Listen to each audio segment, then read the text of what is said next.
پاکستان کے ضلع قصور کے اس نوجوان مجاہد کی کہانی جس نے اسرائیل کی سرحدوں کو ہلا کر رکھ دیا۔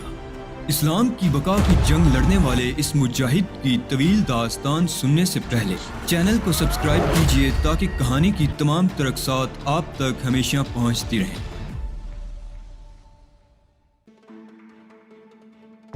اولیو ہاورڈ نے ہائیکر اور مورنا کو گولی مار کر ہلاک کر دیا ہے۔ پتہ نہیں باقی لوگوں کے ساتھ اس نے کیا سلوک کیا ہے۔ درندہ صفت انسان جس قسم کی فطرت کا مالک تھا اس کا تجزیہ میں کر چکا تھا۔ یہ جگہ اس کے لیے جو کچھ بھی ہو، لیکن وہ یہاں زیادہ لوگوں کو پالنا پسند نہیں کرے گا۔ اس کا نشانہ صرف میں ہوں۔ چنانچہ باقی لوگوں کو اس نے جنگلی گھاس کی طرح کاٹ کر پھینک دیا ہوگا۔ صرف مجھے اپنے قبضے میں لینے کے لیے اپنی قوت استعمال کرے گا۔ میری طرف سے اسے اطمینان نہیں تھا۔ کچھ دیر سوچنے کے بعد میں نے فیصلہ کیا کہ اپنے اس نادیدہ دوست کی ہدایت پر عمل کروں، ہر چند کہ یہ کام آسان نہیں ہوگا۔ بیرک کے فرش کے تختے ذرا بھی لچک نہیں رکھتے تھے، جس سے اندازہ ہوتا تھا کہ اس کی موٹائی بھی خاصی ہے۔ دیواروں کی لکڑیاں شاید کچھ ہلکی ہوں، لیکن فرش پوری مضبوطی سے بنایا گیا تھا اور رخنوں میں آری پھنسا کر ایک چوکور ٹکڑا کاٹنا آسان کام نہیں تھا۔ یہ بھی سچ تھا کہ جب میں نے آری کا استعمال شروع کیا تو رفتہ رفتہ سردی کا احساس کم ہونے لگا۔ آری رکھنے میں بار بار گھمانے سے میری انگلیاں زخمی ہو گئیں، لیکن میں ایک چھوٹا سا گول دائرہ بنانے میں کامیاب ہو گیا، اور آری جب اس دائرے سے گھوم کر سیدھی ہوئی تو آسانی سے کام کرنے لگی۔ شاندار چیز تھی، لیکن اس کی کارکردگی بہت سست رہی۔ میں نے اس تختے کی موٹائی کا اندازہ لگایا تو پتا چلا کہ وہ تقریباً 4.5 انچ موٹا ہے۔ 4.5 انچ موٹے تختے کو تقریباً 2 فٹ لمبا کاٹنا آسان کام نہیں تھا، تاہم اپنے آپ کو مصروف رکھنے کا بہترین ذریعہ تھا۔ چنانچہ میں مصروف رہا۔ وقت کا اندازہ لگانا میں نے چھوڑ دیا تھا۔ اس بات کا بھی خیال رکھا تھا کہ لکڑی کاٹنے کی آواز سے زیادہ سرسراہٹ نہ پیدا ہو۔ یہ نہیں کہا جا سکتا کہ بیرک کے باہر مسلح پہرے دار کتنے فاصلے پر ہوں۔ 2 فٹ لمبا تختہ کاٹنے کے لیے مجھے تقریباً 3 گھنٹے شدید محنت کرنا پڑی تھی، لیکن ابھی مزید 6 گھنٹے کی مشقت باقی تھی۔ اگر اسی رفتار سے تختہ کٹا تو شاید میں آج رات اس میں کامیاب نہ ہو سکوں۔ البتہ سردی کا احساس بالکل زائل ہو گیا تھا۔ تختے کافی چوڑے چوڑے تھے اور اس دوسرے رخنے تک پہنچنے کے لیے تقریباً 4 فٹ مزید کٹائی باقی تھی۔ میں آری کو وہیں 2 فٹ کے دائرے میں گھمانے کی کوشش کرتا رہا۔ بڑا مشکل کام تھا۔ ذرا بھی اگر ہاتھ غلط پڑ جاتا تو آری ٹوٹ سکتی تھی۔ تیز دھار ہونے کے باوجود بہت ہی نازک اور پتلی تھی۔ جب 2 فٹ کے قطر کا تختہ اپنی جگہ سے الگ ہوا تو صبح کی روشنی دیواروں کے رخنوں سے پھوٹ کر اندر آ رہی تھی۔ تھوڑا سا کام باقی رہ گیا تھا۔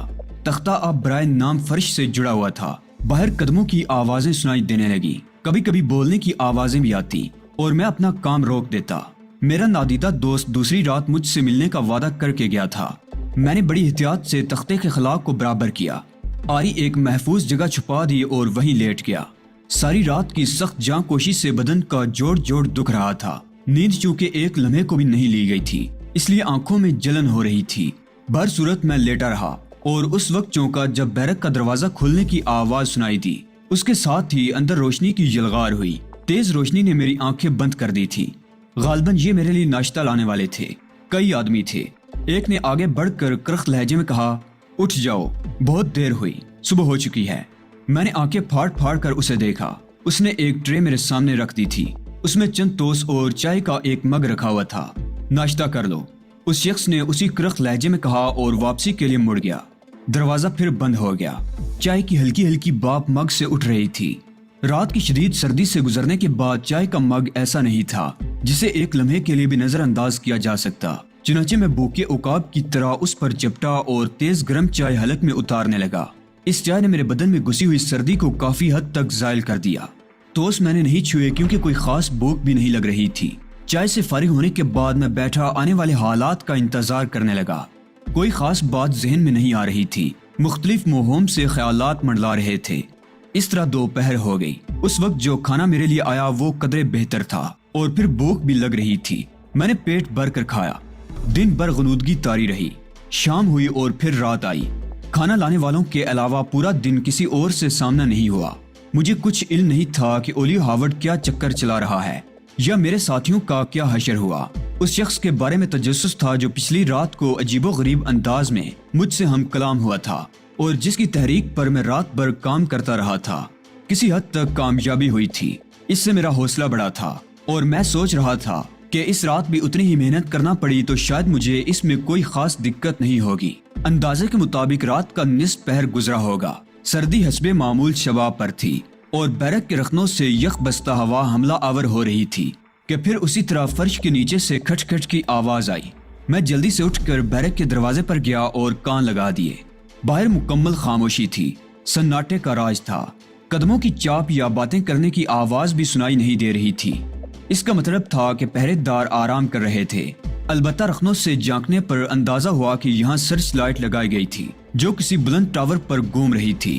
اس طرف سے مطمئن ہو کر وہاں پہنچا جہاں تختہ کٹا ہوا تھا اور جھک کر کہا، میں اپنا کام مکمل کر چکا ہوں۔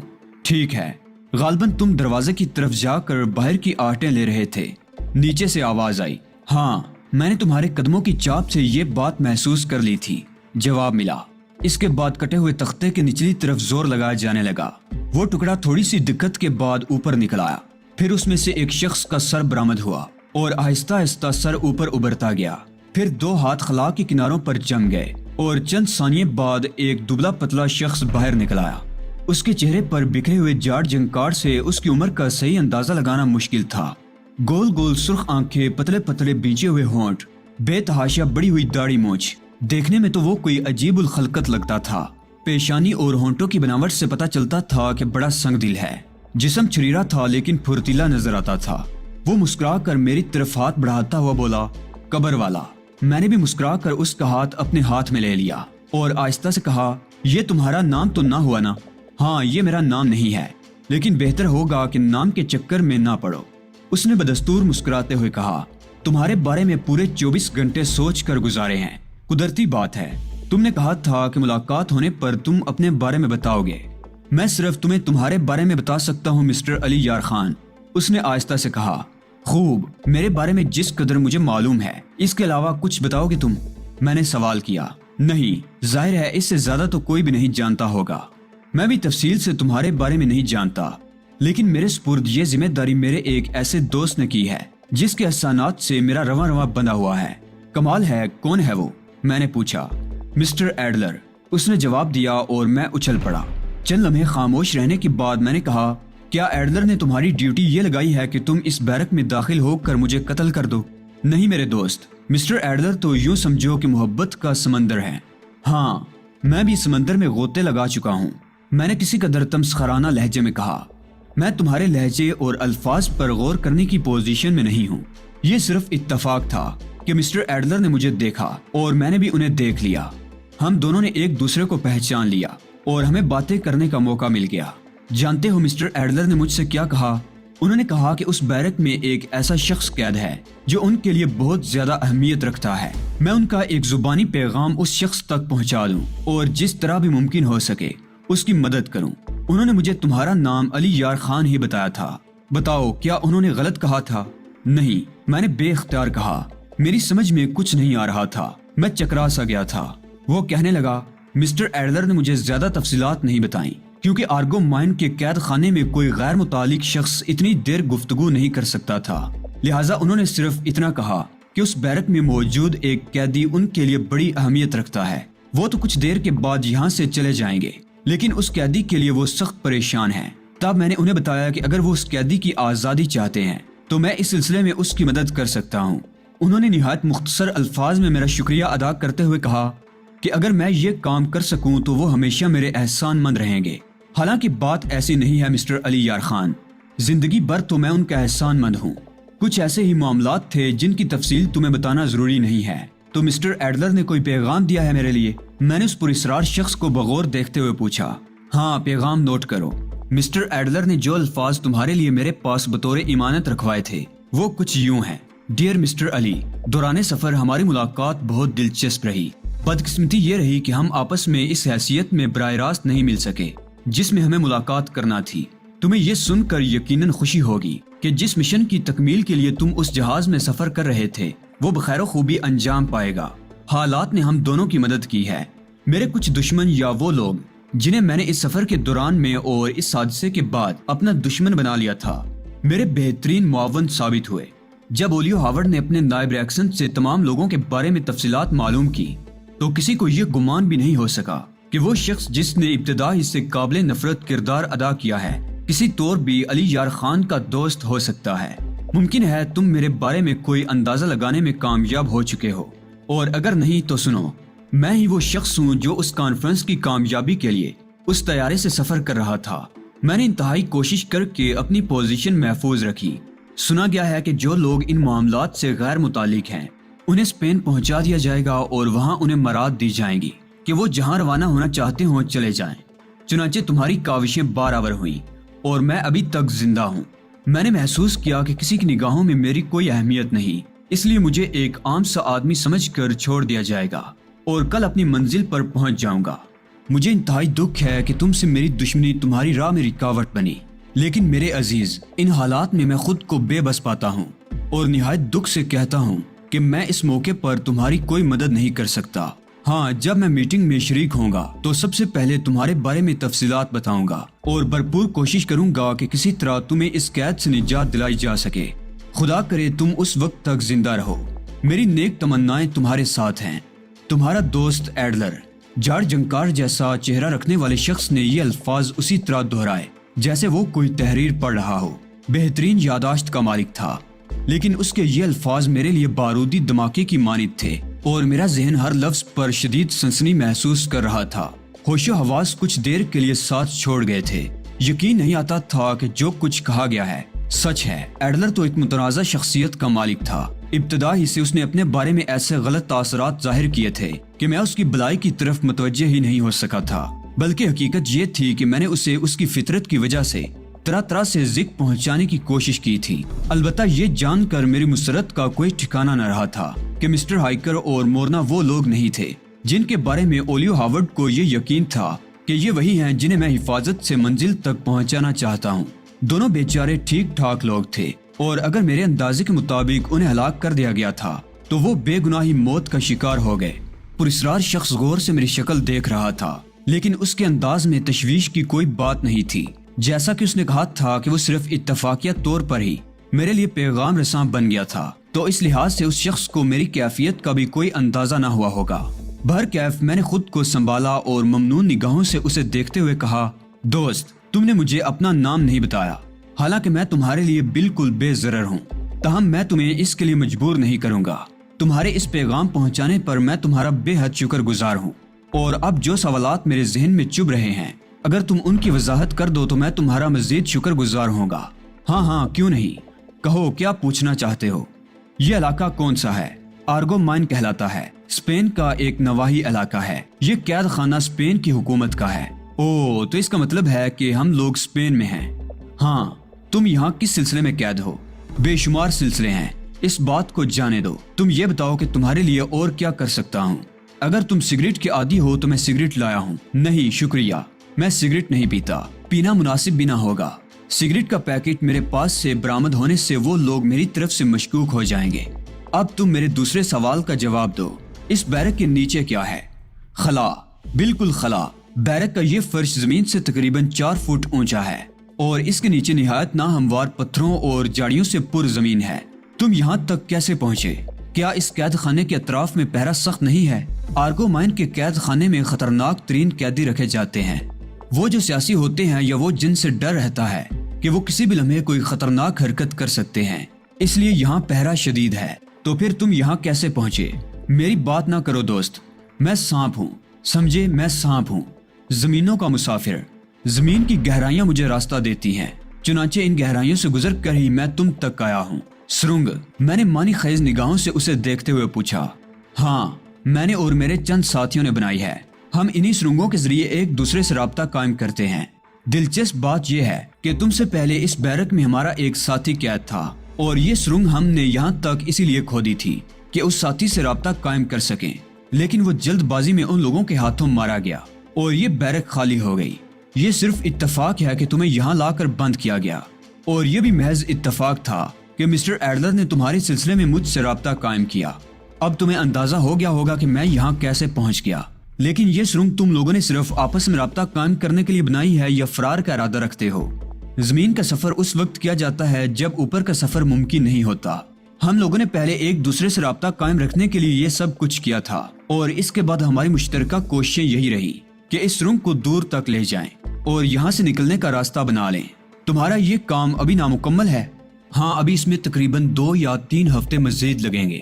ہم لوگ ایک جامع منصوبے کے تحت یہاں سے نکلنا چاہتے ہیں کیونکہ تم اس قید خانے کی نوعیت سے واقف نہیں ہو۔ یہاں اطراف میں تمہیں کہیں پناہ نہیں مل سکتی اور ایسے ذرائع نہیں حاصل ہو سکتے جو اندھا دھند قید خانے سے بھاگنے کی صورت میں ہمارے لیے کارآمد ہوں۔ زندگی بچانے کے لیے جدوجہد اگر کرنی ہے تو پھر وہ اتنی مکمل اور مضبوط ہونی چاہیے کہ اس میں جس حد تک ممکن ہو ناکامی کی گنجائش نہ رہے۔ ہم اس کے لیے طویل پروگرام کے تحت کام کر رہے ہیں۔ کیا تم ہمارے ساتھ فرار ہونے کے خواہشمند ہو؟ میں نہیں جانتا کہ مجھے کب تک اس بیرک میں رکھا جائے اور کب تک میں زندہ رہوں گا، تاہم اگر تم مجھے اجازت دو اور کچھ تفصیلات بتاؤ تو میں تم سے اور تمہارے ساتھیوں سے رابطہ قائم رکھوں۔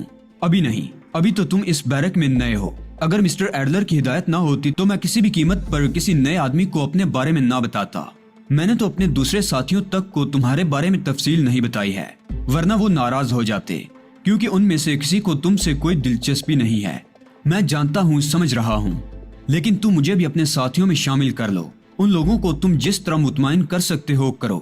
میں ہر طرح تمہارے ساتھ تعاون کے لیے تیار ہوں، اور اس کا پہلا مرحلہ یہی ہے کہ کوشش کر کے خود کو اس بیرک میں رکھو۔ ایسا کوئی کام نہ کرو جس سے انہیں یہ ضرورت محسوس ہو کہ تمہیں اس بیرک سے ہٹا دیا جائے۔ اس شگاف کی مکمل حفاظت کرو۔ اس کی موجودگی ان لوگوں کو ہوشیار کر سکتی ہے۔ مجھے سرنگ کی نوعیت بتاؤ۔ کیا اس شگاف سے گزرنے کے بعد بآسانی سرنگ میں داخل ہوا جا سکتا ہے؟ نہیں، ہم اتنے احمق نہیں ہیں۔ شگاف کے نیچے زمین ہموار ہے، مطلب یہ کہ جس طرح کی وہ تھی ویسی ہی ہے، بس ایک خاص ذریعے سے ایک ڈھکن کھول دیا جاتا ہے۔ لیکن ابھی تمہیں اس بارے میں معلومات حاصل کرنے کی ضرورت نہیں ہے۔ میں نے اپنی زندگی داؤ پر لگا کر مسٹر ایڈلر کے اس احسان کا بدلہ چکانے کی کوشش کی ہے جو انہوں نے مجھ پر کیا تھا اور جس نے میرے دل و دماغ کو بہت زیادہ متاثر کر دیا تھا۔ لیکن تمہاری کوئی جلد بازی ہمارا پروگرام فیل کر سکتی ہے اور ہم سب کی زندگیاں خطرے میں ڈال سکتی ہے۔ میں وعدہ کرتا ہوں کہ تمہارے حکم کے بغیر کوئی کام نہیں کروں گا۔ یہی ہمارے سب کے حق میں بہتر ہوگا۔ اب مجھے اجازت دو، زیادہ دیر رکنا مناسب نہیں ہے۔ بہت بہت شکریہ میرے دوست، میں نے جواب دیا۔ وہ تیزی سے خلا میں غائب ہو گیا۔ میں سنسنی خیز نگاہوں سے اسے دیکھتا رہا۔ پھر اس نے نیچے سے فرش کھٹکھٹا کر کہا، ڈھکن بند کر لو اور اس کی پوری حفاظت کرو۔ میں نے تختہ اس کی جگہ پر رکھ کر شگاف بند کر دیا اور جب ہر آواز معدوم ہو گئی تو لمبا لمبا فرش پر لیٹ گیا۔ ایڈلر کے بارے میں انکشاف بڑا اعصاب شکن ثابت ہوا تھا، لیکن اس کے ساتھ ساتھ مسرت آمیز بھی تھا۔ میں تو اس شخص کی حفاظت نہیں کر سکا تھا، لیکن اس نے خود ہی اپنی حفاظت کا بندوبست کیا۔ کتنی انوکھی شخصیت کا مالک تھا وہ، شروع سے آخر تک چڑچڑی طبیعت کا مالک اور بد دماغ بن کر ہمارے سامنے رہا تھا۔ ہمارے وہم و گمان میں بھی نہ تھا کہ وہ کوئی اتنی اہم شخصیت ہوگی۔ بلا شبہ وہ غیر معمولی ذہانت کا مالک تھا، اگر نہ ہوتا تو شبے سے بالا تر نہ ہوتا۔ بہرحال یہ خیال بھی سکون بخش تھا کہ جب وہ میٹنگ میں شریک ہوگا تو تنظیم کو مجھ پر پڑنے والی بپتا معلوم ہو جائے گی۔ ممکن ہے وہ لوگ میری رہائی کا کوئی بندوبست کریں۔ مجھے حوصلہ نہیں چھوڑنا چاہیے۔ انہی خیالوں میں نیند نے مجھے آ لیا۔ بقیہ رات پہلی رات کی بنسبت پرسکون گزری۔ میں گہری نیند سویا اور دوسرے دن کافی دن چڑھے اٹھا۔ شاید کچھ دیر اور سوتا، لیکن بیرک کا دروازہ کھلنے اور بہت سی آوازوں کے شور نے مجھے جگا دیا۔ دروازہ کھلا تو تیز روشنی اندر آ گئی اور میں نے آنکھیں کھول دی۔ سب سے پہلے اولیو ہاورڈ پر نظر پڑی۔ وہ ایک لمبے اوور کوٹ میں ملبوس، سر پر چوڑے چبے والا فلٹ ہیٹ لگائے مسکراتا ہوا میری طرف آیا۔ اوہو، مسٹر علی آرام فرما رہے ہیں۔ مسٹر علی، میں آپ سے ملنے آیا تھا، کہیے کیسے مزاج ہیں آپ کے؟ میں اٹھ کر بیٹھ گیا اور نہایت نرم خلیق آواز میں اس کی اس مزاج پرسی کا شکریہ ادا کیا۔ وہ کہنے لگا، بات یہ ہے مسٹر علی کہ عارضی طور پر یہ فیصلہ کیا گیا ہے کہ آپ کو ابھی کچھ عرصہ یہی رکھا جائے۔ دراصل آپ کے لیے میں اب تک کوئی صحیح اور حتمی فیصلہ نہیں کر پایا، کیونکہ آپ کے ساتھ میرے حساب کتاب کی فہرست بہت طویل ہے۔ میں بلا شبہ یہ بات تسلیم کرتا ہوں کہ میری اس پیشہ ورانہ زندگی میں بہت سے ایسے لوگوں سے مٹھ بھیڑ ہوئی ہے جو اعلیٰ کارکردگی کے مالک تھے اور جنہوں نے مجھے میرے فرائض کی انجام دہی میں کافی پریشان کیا۔ لیکن مسٹر علی، امریکہ سے جس طرح آپ لندن پہنچے اور جس طرح آپ نے اپنی کارروائیوں کا دوبارہ آغاز کیا، اس کے لیے میں سچائی سے کہہ سکتا ہوں کہ میں نے بے شمار راتیں آپ کے لیے جاگ کر کاٹی ہیں۔ ان راتوں میں میں نے ضرورت سے زیادہ سگار پھونکے ہیں، شراب کے گلاس خالی کیے ہیں، گویا میں آپ کی وجہ سے غیر معمولی پریشان رہا۔ بات صرف میرے فرائض کی بجا آوری نہیں تھی، بلکہ میری آن اور میرے وقار کا مسئلہ تھا۔ میں نے تہیہ کر لیا تھا کہ چاہے آپ دنیا کے کسی بھی گوشے میں ہوں، میں آپ کو ڈھونڈ نکالوں گا۔ مجھے یقین تھا کہ ایک نہ ایک دن میں آپ پر قابو پانے میں کامیاب ہو جاؤں گا۔ اب آسان تر طریقہ تو یہی ہے کہ میں آپ کو امریکہ یا اسرائیل کی حکومتوں کے حوالے کر دوں اور سرخروئی کا تمغہ اپنے سینے پر سجا کر واپس اپنے کاموں میں مصروف ہو جاؤں۔ لیکن میں ذرا مختلف قسم کا آدمی ہوں، ایسے خطرناک لوگوں سے جو مجھے چیلنج کر چکے ہوں اور مجھے ذہنی کوفت بھی پہنچا چکے ہوں۔ پہلے اپنا حساب صاف کرتا ہوں، اس کے بعد دوسروں کی فکر کرتا ہوں۔ چنانچہ میں نے فیصلہ کیا ہے کہ ابھی آپ کو نہ تو اپنی حکومت کے حوالے کروں گا نہ یہودی حکومت کے۔ انہیں آپ کی ذات سے بے پناہ نقصان پہنچے ہیں اور وہ آپ کو پاتے ہی موت کے گھاٹ اتار دیں گے۔ میں آپ کے ساتھ چوہے بلی کا کھیل کھیلنا چاہتا ہوں، دیکھنا چاہتا ہوں کہ میری گرفت میں آنے کے بعد آپ کی صلاحیتیں کہاں تک آپ کے کام آتی ہیں۔ کہنے کا مقصد یہ ہے کہ کچھ عرصہ آپ یہیں آرام کریں، میں اپنا ایک کام ختم کر کے واپس آؤں گا، تو اس کے بعد ہم ایک دلچسپ کھیل کھیلیں گے۔ اس کا تھوڑا سا خاکہ بتا دوں، میں آپ کو فرار ہونے کا موقع دوں گا، آپ کو اس طرح کی آسانیاں فراہم کروں گا کہ آپ اگر تھوڑی سی کوشش کریں تو یہاں سے نکل جائیں، لیکن اس کے ساتھ ساتھ آپ کے راستے بھی بند کروں گا، اپنی صلاحیتوں کو آزماؤں گا۔ اگر آپ میرے متعین کردہ علاقے سے نکل گئے مسٹر علی، تو ہمارا اور آپ کا حساب ختم۔ اس کے بعد اگر دوبارہ آپ کی گرفتاری کے احکامات مجھے ملے تو میں نئے انداز سے کام کروں گا، اور اگر نہ ملے تو آپ آزاد ہوں گے۔ کیا خیال ہے، کیسا کھیل رہے گا یہ؟ ویسے میں آپ کو بتا دوں مسٹر علی کہ میں جو کہتا ہوں وہی کرتا ہوں۔ مقابلہ صرف میرے اور آپ کے درمیان ہوگا، میں بیرونی وسائل سے کام نہیں لوں گا۔ اس طرح دراصل میں خود اپنا امتحان لوں گا۔ اگر میں آپ کو فرار ہونے سے باز رکھنے میں کامیاب نہ ہو سکا تو سمجھوں گا کہ ابھی میری صلاحیتیں نامکمل ہیں، میں اپنے آپ کو مزید تربیت کے لیے پیش کروں گا۔ سمجھے آپ، یہ میرا آخری فیصلہ ہے۔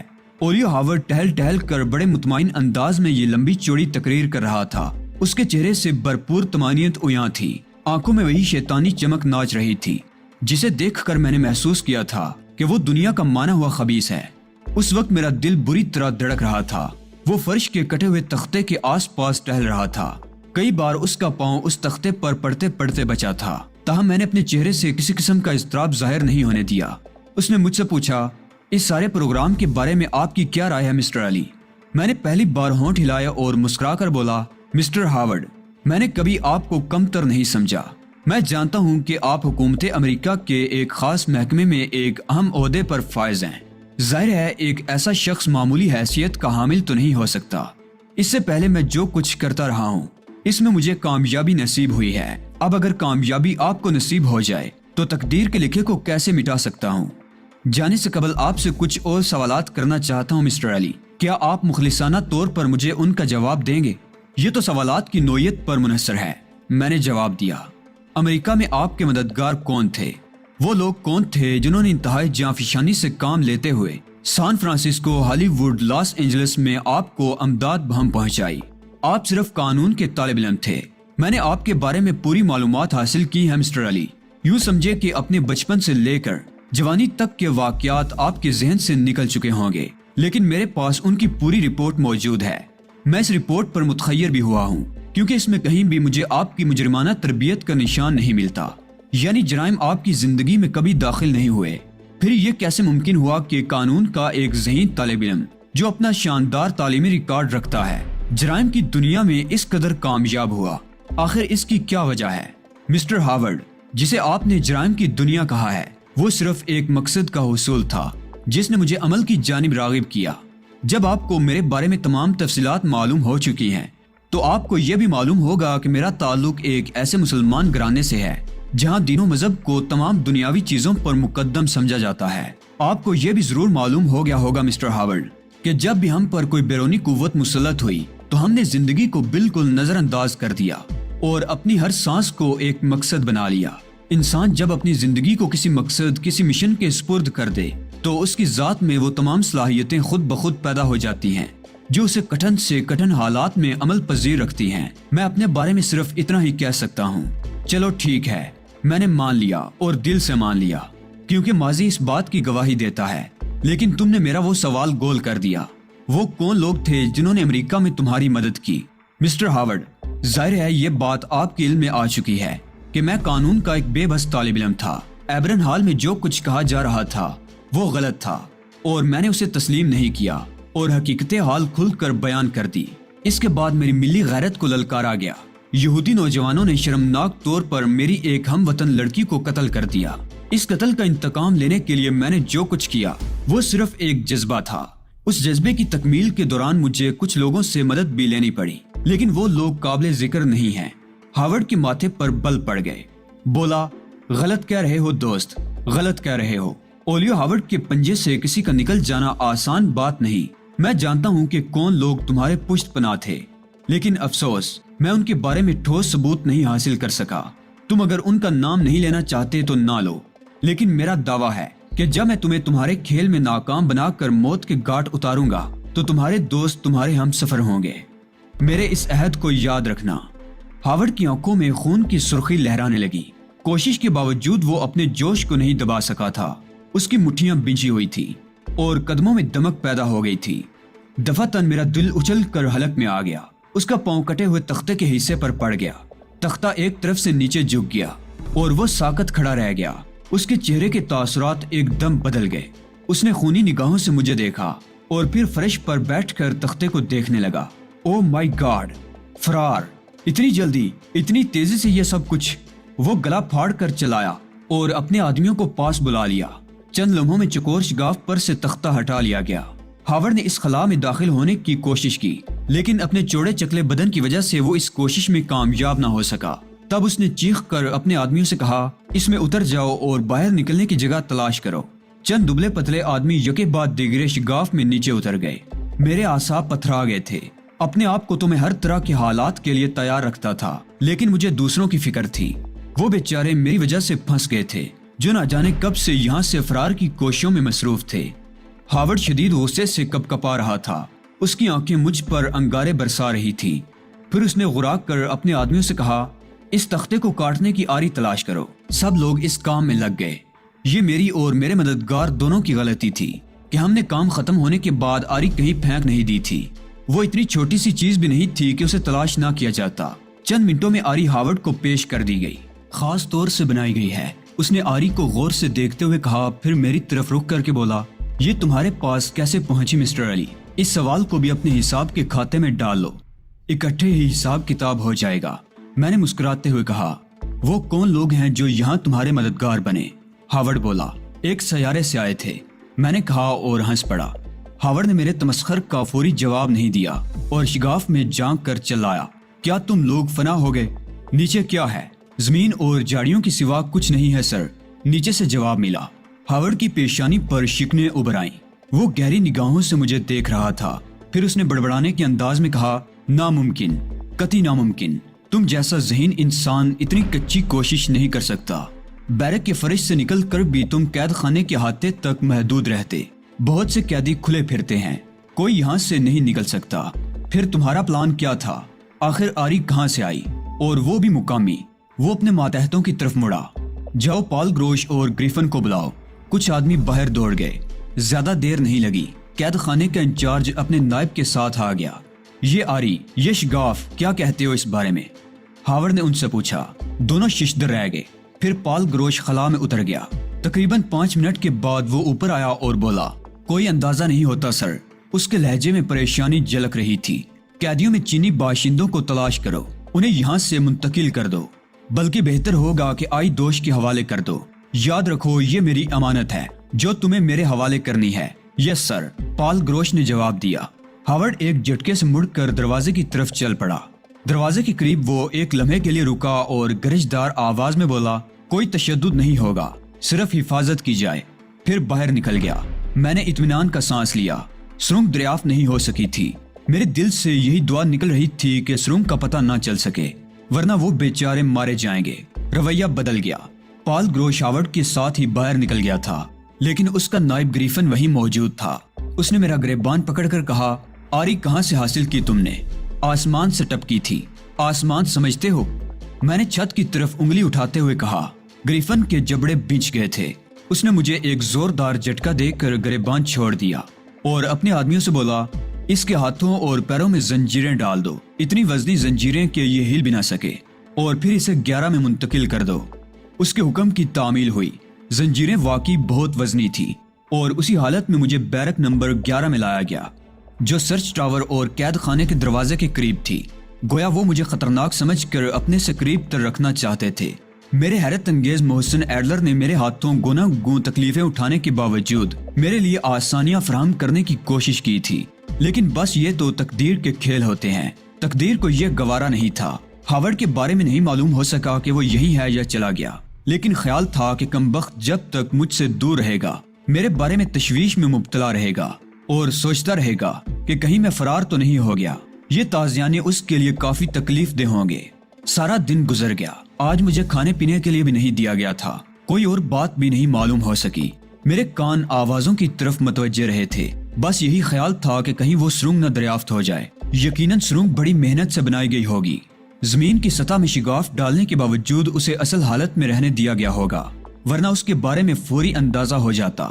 جاتے جاتے ہاورڈ مجھ پر ایک احسان بھی کر گیا تھا، یعنی تشدد نہ کرنے کی ہدایت، ورنہ میں جانتا تھا کہ اس قسم کے قید خانوں میں کیا کیا ہوتا ہے۔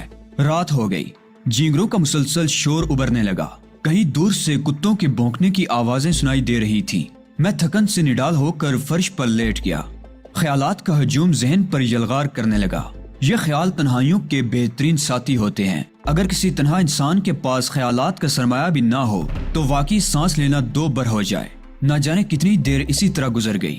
دفعتاً باہر سے باریک قدموں کی آواز سنائی دی اور بیرک کا دروازہ دڑام سے کھلا۔ 4-5 باوردی آدمی اندر داخل ہوئے۔ ان کی وردیاں سفید تھیں، سب کے ہاتھوں میں رائفلیں تھیں۔ میرے اندازے کے مطابق ان کا تعلق اس قید خانے سے نہیں تھا۔ پھر ان کے عقب سے ایک لمبا تڑنگا آدمی نمودار ہوا۔ اس کے ہاتھ میں ریوالور تھا۔ اس نے آگے بڑھ کر ریوالور کی نال میری کنپٹی پر رکھ دی۔ اٹھو، مجھے اٹھنے کے لیے سہارا درکار ہوگا۔ تم یہ وزنی زنجیریں دیکھ رہے ہو؟ میں نے کہا۔ وہ پیچھے سر گھما کر بولا، زنجیریں کھولو۔ گریفن آگے آیا اور اس نے مجھے ان وزنی زنجیروں سے نجات دلائی۔ میں اس دوران میں اس لمبے تڑنگے نوارد کا جائزہ لیتا رہا۔ میرے ذہن میں ہاورڈ کے الفاظ گونج رہے تھے، اسے آئی دوش کے حوالے کر دو۔ یہ آئی دوش کیا بلا ہے یہ نہیں معلوم تھا، لیکن اندازہ ہو گیا تھا کہ یہ شخص اسی سارے سلسلے کی کوئی کڑی ہے۔ اس نے اپنے آدمیوں کو اشارہ کیا اور ان میں سے ایک نے آگے بڑھ کر میرے ہاتھوں میں نئی ہتھکڑیاں ڈال دی۔ سنو، میں مختلف آدمی ہوں۔ اگر تم نے کوئی حرکت کرنے کی کوشش کی تو تمہاری دونوں ٹانگوں میں گولیاں مار کر تمہیں ہمیشہ کے لیے اپاہج بنا دوں گا۔ نئے دوست کی ہدایت سر آنکھوں پر۔ میں نے مسکرا کر گردن خم کر دی۔ چلو، اس نے اپنے آدمیوں سے کہا، اور غیر مہذب لوگ مجھے دھکے دیتے ہوئے بیرک سے باہر نکال لائے۔ بیرک کے بالکل قریب کھڑی ہوئی ایک وین دیکھ کر میں نے اندازہ لگایا کہ اب یہ مجھے یہاں سے کہیں اور لے جا رہے ہیں۔ بہرحال ان کے اشارے پر میں خاموشی سے وین میں بیٹھ گیا۔ وین میں 2 کھڑکیاں دونوں طرف بنی ہوئی تھی جن میں مضبوط فولادی جالیاں نصب تھی۔ میں ان کھڑکیوں سے باہر کے مناظر دیکھ سکتا تھا۔ بیرکیں خاموش تھیں۔ سرچ ٹاور کی روشنیاں گردش کر رہی تھی اور مسلح پہرے داروں کی ٹولیاں گشت کرتی نظر آ رہی تھی۔ رائفل بردار میرے ارد گرد سیٹوں پر آ بیٹھے۔ پھر وین سٹارٹ ہو کر چل پڑی۔ قید خانے کے بڑے پھاٹک سے نکلنے کے بعد اس کی رفتار کافی تیز ہو گئی۔ کھڑکیوں کے دوسری طرف ہولناک سناٹا چھایا ہوا تھا۔ تاریکی کی وجہ سے باہر کے مناظر نگاہوں سے روپوش تھے۔ کوہر کی دھند سی چھائی محسوس ہوتی تھی۔ چونکہ ان جالیوں پر شیشے نہیں لگے ہوئے تھے، اس لیے سرد ہواؤں کے تھپیڑے بدن کو لرزا رہے تھے۔ اطراف میں بیٹھے ہوئے آدمی بھی ٹھٹھرن کا شکار تھے۔ وین اسی رفتار سے مسلسل 1 گھنٹے تک سفر کرتی رہی۔ پھر کچھ روشنیاں نظر آئیں۔ غالباً آبادی آ گئی تھی۔ وین اسی رفتار سے دوڑتی ہوئی آبادی میں داخل ہو گئی۔ یہاں زندگی کا وجود ملتا تھا۔ ہر چند کے بازار ویران تھے، سڑکیں سنسان تھیں، لیکن کہیں کہیں ریستوران کھلے نظر آ رہے تھے اور ان میں بجتے آرکسٹرا کی آوازیں کانوں کو چھوتی ہوئی گزر جاتی تھی۔ اس تمام سفر کے دوران کسی نے مجھ سے کوئی بات نہیں کی تھی۔ پھر سفر کا اختتام ہو گیا۔ گاڑی ایک بڑے سے لکڑی کے پھاٹک سے اندر داخل ہو کر عمارت کے احاطے میں رک گئی۔ میرے نزدیک بیٹھے لوگ نیچے اتر گئے۔ پھر انہوں نے مجھے نیچے آنے کی دعوت دی۔ ہاتھ پاؤں سردی کی وجہ سے بے جان ہو رہے تھے، لیکن کوشش کر کے میں نیچے اتر آیا۔ وہ لوگ مجھے لیے ہوئے ایک کمرے میں داخل ہو گئے جو باہر کی نسبت خاصا گرم تھا۔ یہاں بلب روشن تھا۔ ایک بوسیدہ سی میز اور 4-5 کرسیاں پڑی ہوئی تھی۔ دیواروں پر چند تصویریں آویزاں تھیں جو میری سمجھ سے باہر تھیں۔ میز کے پیچھے ایک سیاہ فام شخص بیٹھا ہوا تھا۔ مجھے اندر لے جانے والوں نے ایڑیاں بجائیں اور وہ شخص مجھے گورنے لگا۔ پھر اس نے مقامی زبان میں مجھے لانے والوں سے کچھ پوچھا، جس کے جواب میں وہ جلدی جلدی اسے میرے بارے میں بتانے لگے۔ وہ شخص ان کی باتیں سنتا رہا، پھر میری طرف متوجہ ہوا۔ تمہارا نام علی یار خان ہے؟ اس نے انگریزی میں پوچھا۔